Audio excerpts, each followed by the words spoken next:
Thanks for joining us today to discuss life and godliness with Rick and Angela Carter. If you'd like to be part of the conversation, email us at cartersforhope@gmail.com. That's Carters, the number 4, hope@gmail.com. Any questions you have, we'll discuss in future episodes. Right now, sit back and let's join in on the conversation. Good day. Welcome back. We have been in crazy town, living for the last 5 weeks. Crazy town, crazy country. All over. We have been traveling out of our fifth wheel, and our intention was to do podcasts while we traveled, and that did not happen. And a significant reason why that didn't happen is every time we had opportunity to record, we had no Wi-Fi. And we do our recording on the internet and all of that stuff, and we had none to record with. So we're going to tell you about... So this episode is our month of travels. Yeah, and also just talking about just life's quirky twists. And, that's life. Life has quirky twists. Some of them are fantastic, and some of them are challenging. Less fantastic. And trying to navigate them can be difficult. All of us have that. So this isn't a complaining episode by any means, but just, how do you deal with, I think we've talked about expectations and all that. We already have, but just, navigating the twists and turns when things don't always go quite like you anticipate them going. Yeah. And so that started for us.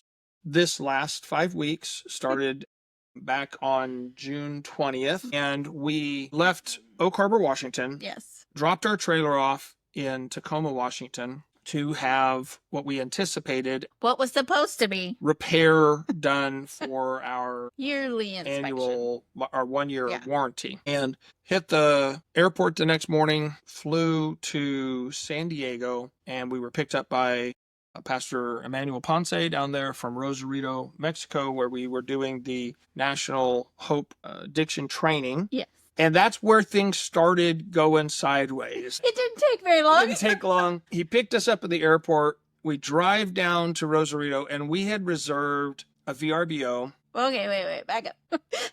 We stopped in Tijuana. Oh, we had a really good taco. Incredible tacos. Which we thought, this is starting off good. And I will tell you, one of the big differences between American tacos and tacos in the Baja, is the quantity of meat. And they always use 2 tortillas, and they fill that thing up with meat. Yeah.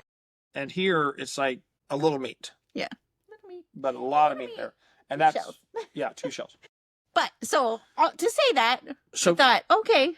And it started off good. Yeah. And of course, Brother Ponce, we love Brother Ponce and his family, and we just always have a great time down there teaching and preaching. Anyway, we get down there to Rosarito, and we had reserved a room on VRBO. Yeah. We did that before we were down there, and it was fine. But we get down there, and I gave him the address, and we could not get a hold of anybody. We were trying to get a hold of him. I thought, somebody's birthday party? Let's go. Yeah, we end up, the address isn't even a building. It's literally nothing. The ocean. It's the ocean. It's the ocean. And we end up at this I don't mind living there. Birthday party. We should have stayed for tacos there. But we go back around. We find the name of the building. It's just down the street. Mm-hmm. And we stop there, and they're like, no, we have no reservation. Finally, the manager comes out, and he said, you're the second person this week that has done this. We have to reach out to VRBO, but we don't have internet. And so we went and found a place to stay. We stayed at a hotel. We ended up finding a place to stay, and then we were able to get the internet at the church to contact VRBO, and they verified everything. Said, yeah, that was not. That was a fraudulent account. And so we got reimbursed by VRBO, thankfully. But then, so that was kind of where things started. But then we did the conference. It was great. It was really good. One of the things I will tell you about... Really opened our eyes to a huge need there. Yes. The material need. Yeah. I'm not talking about physical stuff in the sense of the folks needing just material goods. I'm talking about the need to produce and send materials, both Bibles, materials, because I asked Pastor Ponce, were they able to print? And he said yes, but he was like, they have a inkjet printer. They don't have the ability to produce the entire Hope curriculum. And so he said, no, we have to go to Office Depot. It cost us $45 for a full set of the Hope curriculum, which would be Beating the Odds book, Formula for Life, Life's Toolbox, and the 15 Bible Truths. That doesn't include the devotionals. So $45 a set, which is just absurdly expensive it for them. crazy. Where we make it available for churches to print locally, a lot of times you could print it for a lot less than that. Yeah. But and they had like this, the church only had this really tiny like, inkjet printer. Yeah. So, I mean, it would have cost them even that much to do it themselves. And stuff, it would have been very expensive. But so anyway, they didn't have the funds to print sets for all the pastors that came. We had just over 10 churches represented in our first conference there. Well, we printed 5 sets, and I told Pastor Ponce, give them to the ones that need them the most, and we'll make available all the downloads for everybody else for now. And if they can just, but the problem is being able to produce them, reproduce them is a problem. Yeah, they don't have a lot of them. We're thankful. Actually, we're looking forward to working with Brother Stephen Barr and Makeaway Ministries. Makeaway Ministry. Who is recently joined Beth Haven Baptist Church, our sending church also, and working together to be able to produce materials to send to churches in Mexico. Yeah. So anyway, we're excited about that and looking forward to that opportunity. Then, and as part of that meeting, we had one. What was it? A Sunday? No, Wednesday. Thursday. All my days go together. All my days end in Y.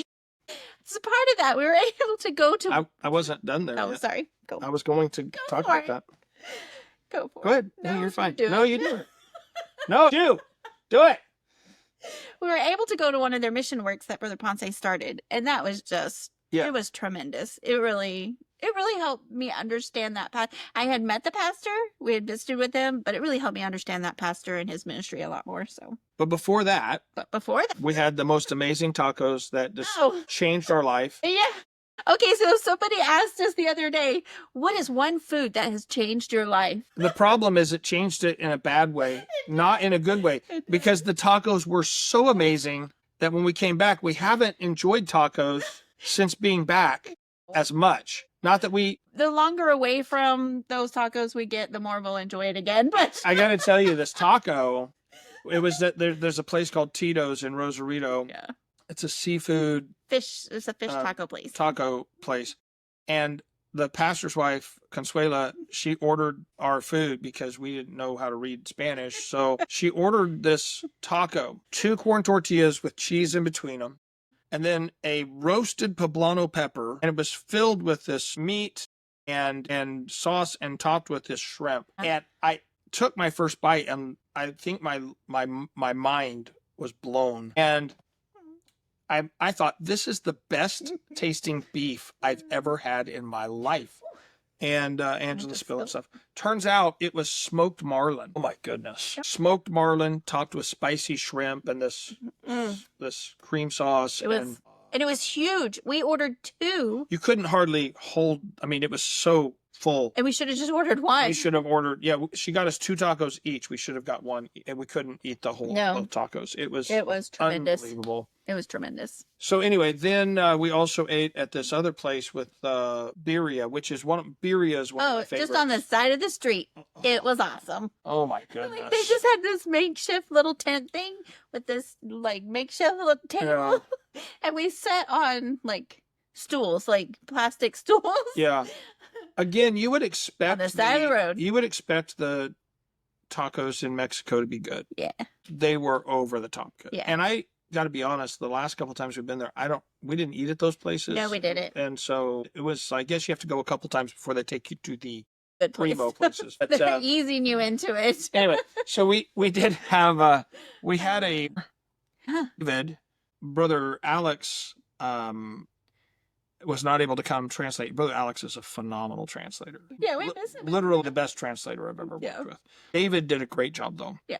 And he is Ukrainian and moved down there, got saved, baptized, and into church, and he's now serving in one of the churches there as a translator and staff and so forth. But anyway, David is from a church that's interior in the Baja also, and that's where Angela was talking about that we went. Brother Ponce's church actually started that church. Right, and Brother Ponce's church is in Rosarito. This church is in the Valley of Trinidad, and that is where the Baja race goes through. Yeah. If you're familiar with, ever heard of the Baja race. And it is an agricultural area.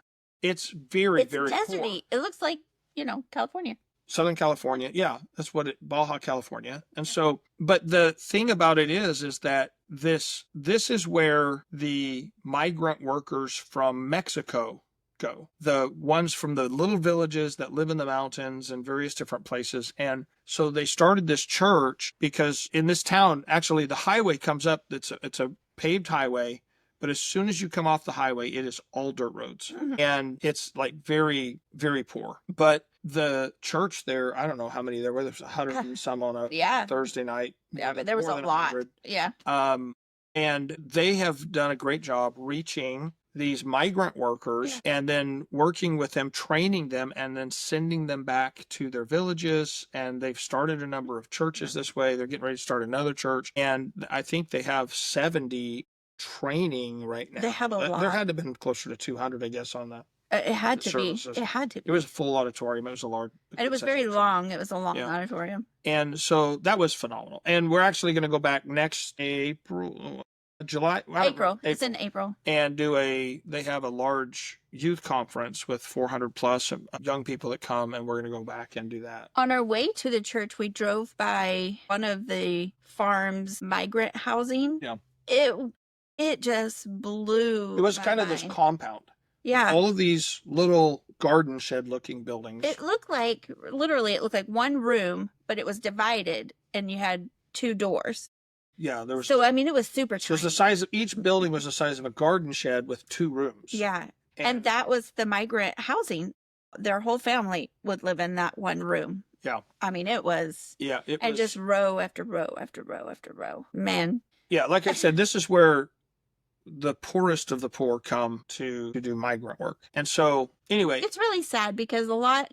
Like, even I got to teach the kids while he got to preach to the adults. And afterwards, the kids were playing games or whatever. And one of the young men come up, and the translator, the young man that was translating for me, I was talking to the little young boy. And he looked like he could be around 7 or 8. And so I asked him, I'm like, so how old are you? And so the translator asked him, and he just looked at me, just had this blank stare. And the translator talked to him a little bit more, and then the translator told me, he's like, he doesn't know when his birthday is. And I was like, that's sad. He doesn't even know how old he is, when his birthday is.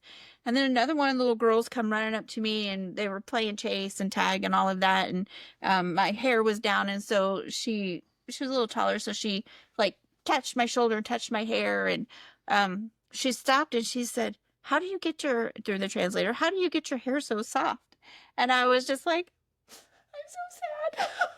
It just broke my heart, like these kids, I told the translator, I'm like, I just wash it and brush it, and in fairness, I often wonder the same. Oh my word. So, but it was just those things, little things like that, knowing when your birthday is, and, being able to wash your hair with shampoo and conditioner and brush it, and just those little things that we take for granted. And it was just like, I'm so sad, but the church there is doing such amazing work with those migrant kids and teaching them, and, sometimes even raising them. Yeah. And they fund themselves with a bakery. But yeah, that was amazing. They make donuts, they make bread, and they take it out and sell it. And they built their own brick oven. It's incredible. Yeah, it was amazing to see. They've done a fantastic job. Yeah. And just God's really blessed them there. And so we're excited to go back both to Rosarito and to the Valley of Trinidad and to preach again, and looking forward to that. So we kind of wrapped things up there. We came back on that Friday and flew to Oklahoma City. And we were in Oklahoma for 2 weeks. 2 weeks. 2 weeks. That first week, we ended up spending a lot of time trying to help get things sorted for the Hope Conference, getting thankfully, because God's provided the new building there, that He gave us the nursing home building, that actually we had the ribbon cutting on that dedication service that first Sunday, and that was awesome. Oh, man. It was so awesome. It was exciting. And then Pastor Josh allowed me to cut the ribbon. I will say this: God gave it to us just before he came, but Pastor Josh did. He is the driving force behind that getting open, and he has done a wonderful job. Yeah, it looks beautiful. I'll tell you also, just on a personal level, just the excitement we have in seeing the church moving forward and growing, and new people, and just the zeal that they have for the Lord and for the work of the Lord, and that our pastor now, Pastor Josh, he's my younger brother, but he's our pastor, and we're so excited about just how God's working there, and God's using him, and the vision he has to take it further. Yes, and so it's very exciting for us, having turned the church over and seeing all that. And so the first week we just helped with various projects, working on stuff, trying to get everything sorted, got our room more set up. We basically had gotten our furniture in, but there was a lot of stuff that needed done. We went to the air conditioners it was very dusty, and they had these PTAC wall air conditioner units. Yeah. And so I thought, well, I'm going to wash that out. The first night, I mean, we woke up with headaches because of the dirt. Yeah. I did not know. I'm thinking, I'm going to wash it out. I'm just going to spray it down, let the water run back out. I didn't think about that the water would run straight through. I was on the inside. He was on the outside. Flooding the inside of the apartment. Anyway, so that was a challenge. But anyway, we got that all sorted, and that got cleaned, and we didn't have headaches the rest of the time. Right. So. We had to fix the toilet, fix the shower, fix, just different things. And we had help. The folks in the church there. Yeah, Brother Johnny did the toilet and shower. Yeah, and just so many helpers, so many workers in the church. It's awesome. And and then got everything ready, and we started the conference. Brother Marvin McKenzie came, and good friends of ours, the McKenzies, Brother Marvin and Anita McKenzie. And so we had a great week with them, fellowship, and the preaching was great. He was supposed to come and preach our conference 2 years ago, but then his wife was diagnosed with cancer. Got cancer, and so that got delayed, obviously. But we were so excited that they were able to be there. Yeah, and by the way, let me throw out a promotion of Brother McKenzie's. If you go on Amazon, you can find he is a prolific writer. You guys think he writes a lot of books? You should check out Brother Marvin's. And anyway, he's just. He's been an inspiration to me to write. As a matter of fact, that's really the instigation of why we wrote the Hope Ministry. Was he encouraged us, and I thankful that him, and then also Brother Bill Marshall was a huge help in that, and just those guys were super, super helpful. John Schrader helped with giving advice and thoughts and proofreading also, and he's a missionary over in Africa. But those are the three guys that were most instrumental in helping us get the Hope Ministry together and produced. So anyway, he preached the week. It was great. We had a great time. We got the week before Hope Conference. We were able to do some things. All of our kids were in town. Yeah. We knew it was the last time we're all going to be together. We were able to take family pictures. Have we gotten those back yet? Not yet. Okay. We were able to take family pictures with everybody together, and the new babies, Seth and Jasmine. And so that was fantastic. And then we were able to, because I think the last time we took family pictures, Seth and Jasmine weren't married, and the two babies were not here. No, they were married. They were married? We just didn't have the two babies. Okay. Anyways, that was great. And we just got to spend time with the grandkids and with the kids and so forth through the week, meals and those times between working and that. And then Hope Conference was fantastic this year. It was awesome. We had a record turnout. Yeah. The meetings, the day sessions were just, we had a great time. Last year, Pastor Josh wanted to add something for teenagers during the week while we were doing that. So that sort of like a youth conference. We call it Conquer Conference. And it's a youth conference for teens and college age.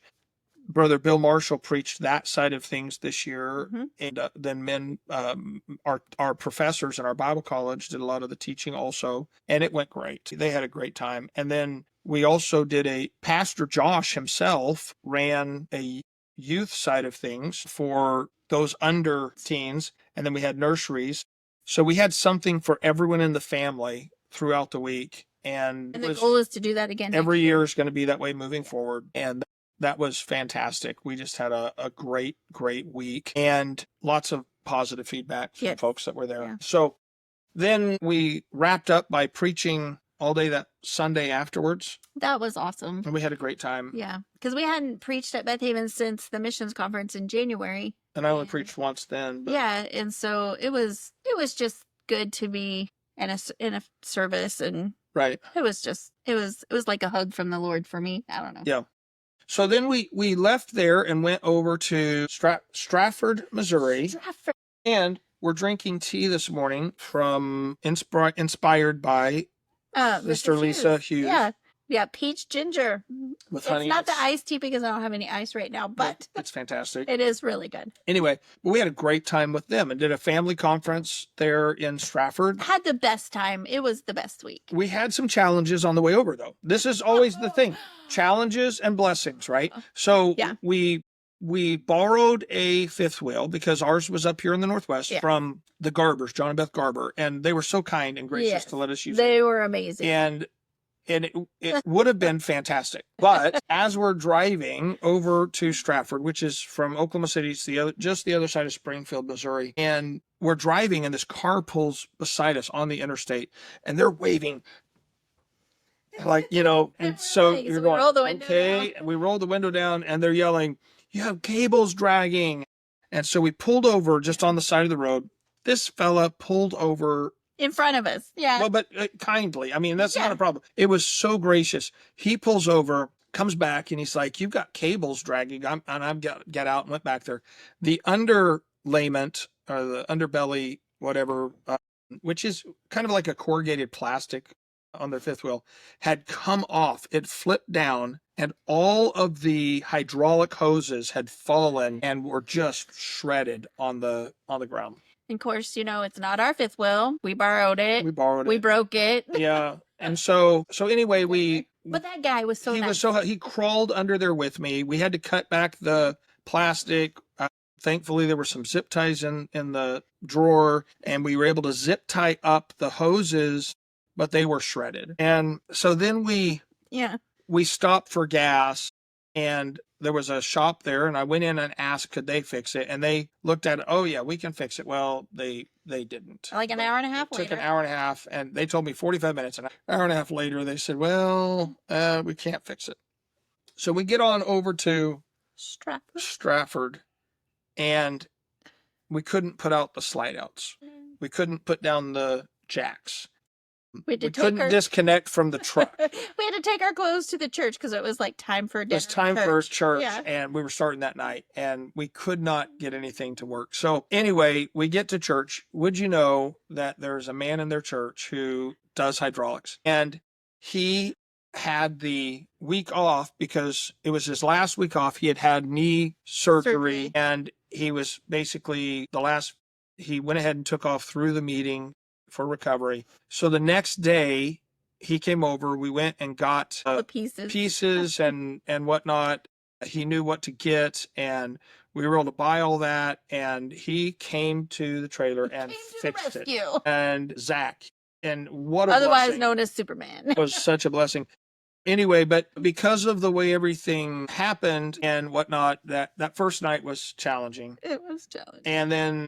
And then we were able to get everything opened up. Yeah. The park we were at was very nice. It was very nice. And so we were able to, to use facilities and stuff there while we weren't able to kind of get everything sorted. But anyway, and then the church very kindly, they paid for the parts to repair, and then Zach did the work. Yeah, it was such a blessing. It was a blessing, but also just a blessing. The people were so faithful all week long. Yeah. And responded so well to the teaching and preaching, and we just had a great time. Had a great time with the church and with the Hugheses, and just really, really enjoyed our time with them. So we had a great time. With challenges, it was great. And I learned a lot from Lisa, just health wise and herb wise and things like that to help. And I mean, I feel like it's already made a difference because I was swelling real bad while I was there, and then she told me some things to kind of take to help with that, and then I just eliminated some things, and I feel a lot better. So, and then she just lifted my spirit. It was just a it was just a great time. It's an interesting thing as we travel. There are mostly the pastors are all very friendly and communicative. Not all pastors' wives are. And there's reasons for that. There's a lot of pastors' wives who, well, I think they get hurt.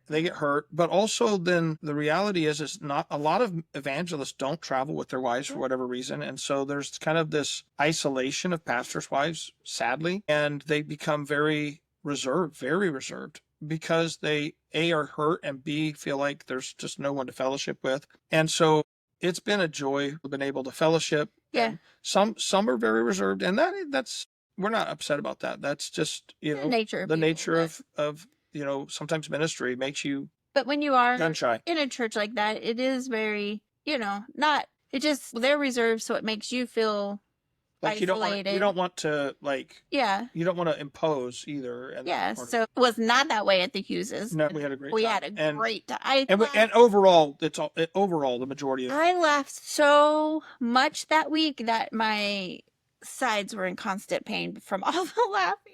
And you guys know that means it was very loud, and you keep bumping your foot on there. I know, but shaking the thing here. My knee was bothering me. So, but yeah, it was good. So we had a great time there, and we even went out to an Amish store and restaurant. And anyway, I'll leave that alone. But the food was good. Yeah, it was a beautiful spot. The food actually tasted like I ordered this chicken, or not chicken. Maybe it was chicken.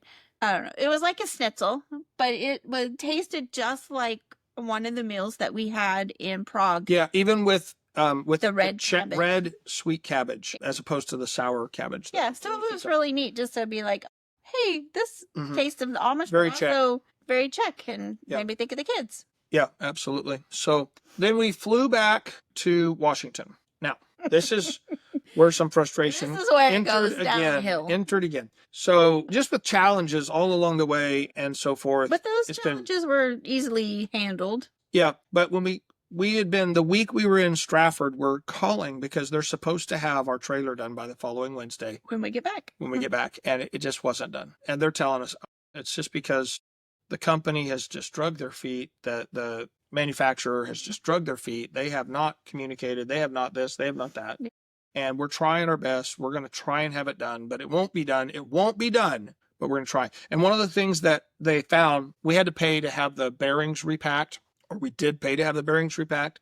And it's a good thing we did. It was 10,000 miles. That's when it was recommended. And then, but when they took off the axles and the rear axle, they found that the brakes had broken and the electric magnets that were in there had broken off. And they were just shredding the interior of everything and destroyed the brakes and so forth. So the thing is that they were supposed to have it done when we got back because we were going to take the trailer, go out to Republic, Washington, and it didn't happen. So we get here and it's not done. And they won't answer questions other than just to tell us it's not done. It's not them, it's the other company. So we went ahead and we kind of had to reshuffle because we weren't sure we would get our trailer back, when we would get our trailer back. And we were supposed to go back out to Tri-Cities, to Benton City, Washington, and preach for Brother Parrish Plumley. And because we were unsure about everything, he was gracious enough to reschedule, let us come that Wednesday. So we got in on Tuesday. Wednesday morning, could not get our trailer, drove out to Benton City and preached there. They put us up and saw their building. Great building. They've just recently gotten into it, and so they've been working on that very, very hard. And then drove up to Republic, but because we're supposed to have our trailer, they had set aside for us a place to stay, reservation. We had to cancel that on Wednesday, and they had to find a place to stay. But it's a small town. This is a county that's the size of Rhode Island, with a population in the entire county of 7,000 people. In the town of Republic, it's only like... The town of Republic is 1,000 people, and the church runs over 100 on Sunday morning. So there's more than 10% of the population that comes to church there. Yeah. So anyway, there's only 3 hotels in town. And they were full.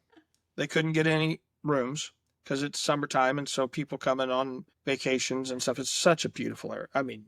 It was such a beautiful area. Gorgeous. I don't know how to explain it, but it's gorgeous. But they were able to get us a reservation out at this place called Diamond K Guest Ranch. Guest Ranch. Yeah. And people pay. This blew our minds. People pay. If you live on a farm, you should listen up. People pay to come stay at the guest ranch. They have all their meals provided. Yeah. And they do the ranch chores. They do the chores. They milk the cows. They feed the pigs, the chickens. They clean the stalls. They move the cattle and horses. Move the horses and cattle, and they're able to ride the horses and stuff as they do that, and all of that type of stuff. And then they clean up around they do cleaning. Ranch. It's like they pay to come do the work at the ranch. It blew our minds. We're like, why didn't we think of that? Yeah. So anyway, we're staying there, and it was a really neat. It was gorgeous. It was super neat, and it was beautiful. It was a log cabin. It was the whole building was a massive log cabin, but it was all log cabin and very rustic that way and whatnot. And they were having challenges because their well went bad. They were trying to get the well fixed.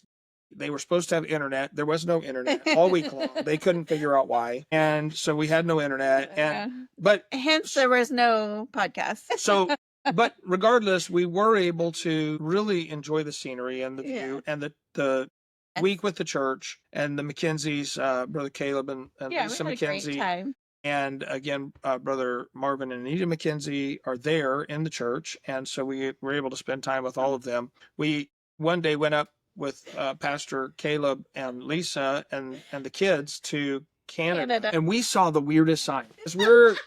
As we're driving down the road in Canada, this like marquee sign, it said, "For today, be a predator." And as you're driving, that was, as soon as you can read it, that's the first two lines. And it's like, what? But you're driving, so we got by it too fast. So we stopped and turned around like, what? And looked, and it was it said, "Register today, be a predator." And then it said, "Community Hockey League, minors only." Yeah.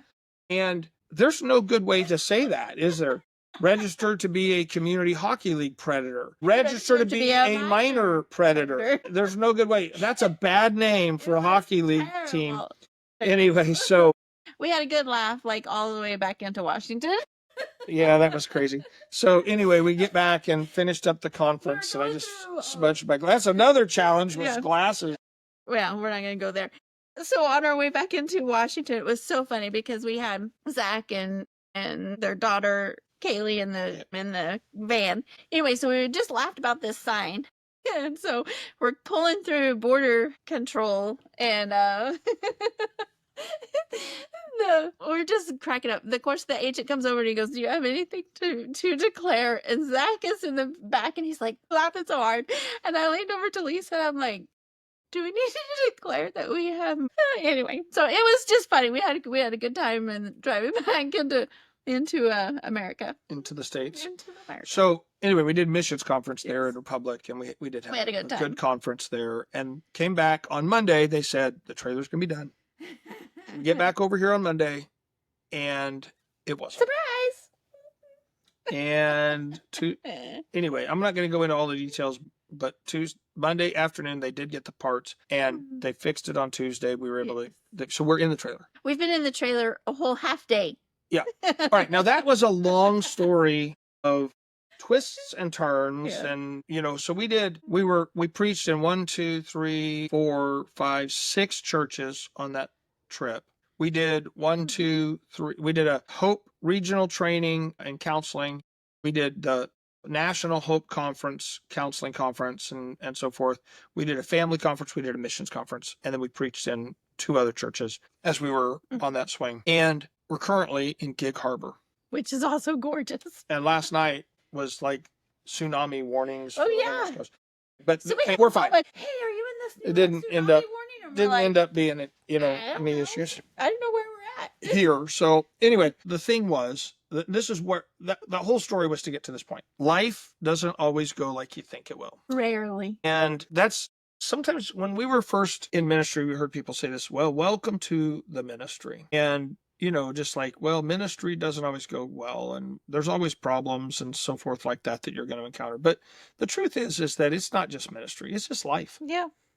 And life has twists and turns and problems, and it's part of life. So since ministry's part of life, it's also part of ministry, right? It's part of the process. And yet, at the same time, in the midst of all those things, God just blessed us so much. We had so many good meetings. We had such good time with everyone we were with. We didn't get things done that we hoped to get done, but I believe we got done what God wanted us to get done.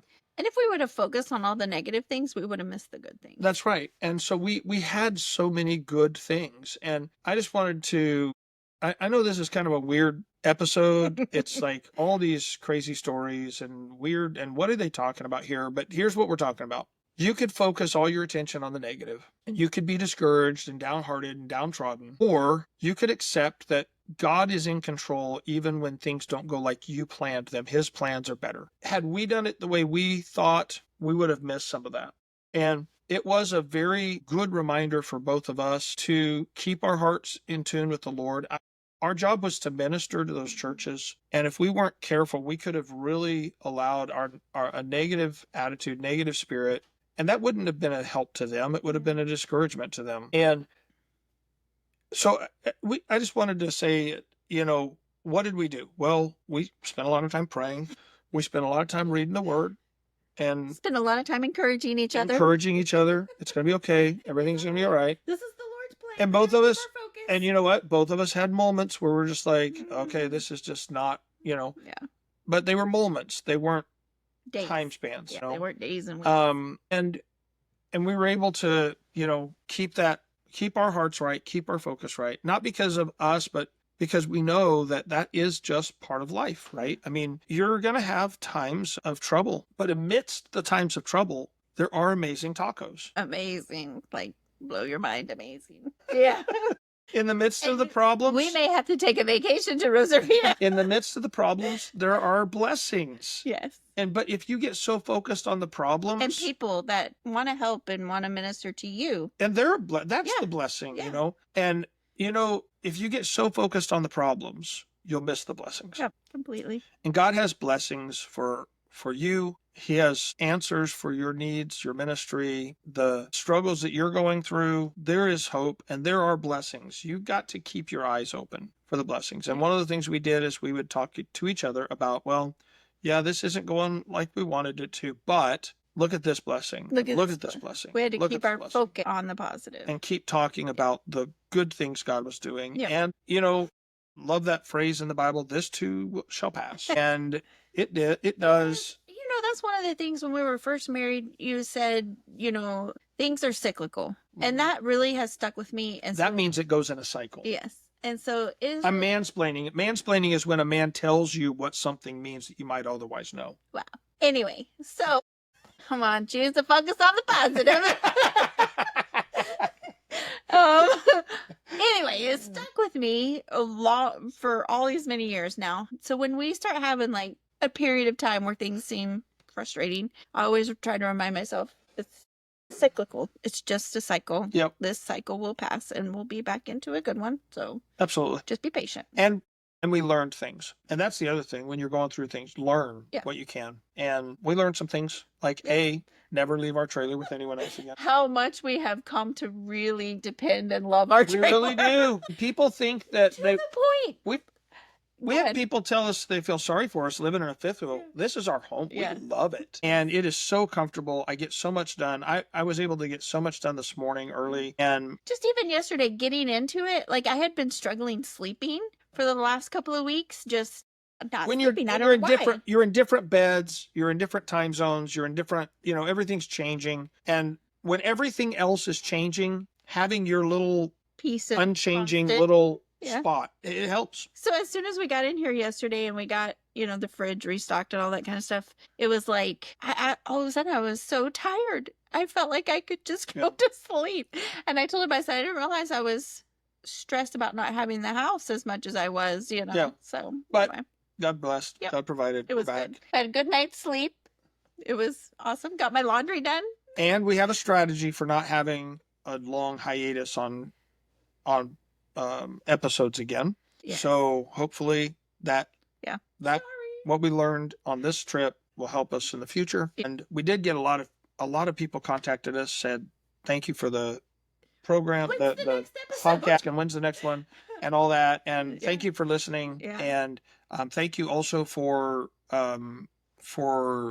ideas. We've had several Yes. requests for different topics. I put them in my notes. And so we're going to be doing those coming up in the coming weeks. If you do have a request for a topic, you can either reach out and message us directly, or you can email us at Carter's for Hope at gmail.com. Seriously, you don't even remember. I always forget because I've been looking at the Hope for Addictions. No, don't use people. Carter's 4 Hope at gmail.com. Carter's for Hope. Right. Send us a message. Send us a thought you'd like us to talk about. And we really enjoy doing this podcast. Yeah, we missed it. So we hope that it's a blessing to you. And we'll talk to you again next week.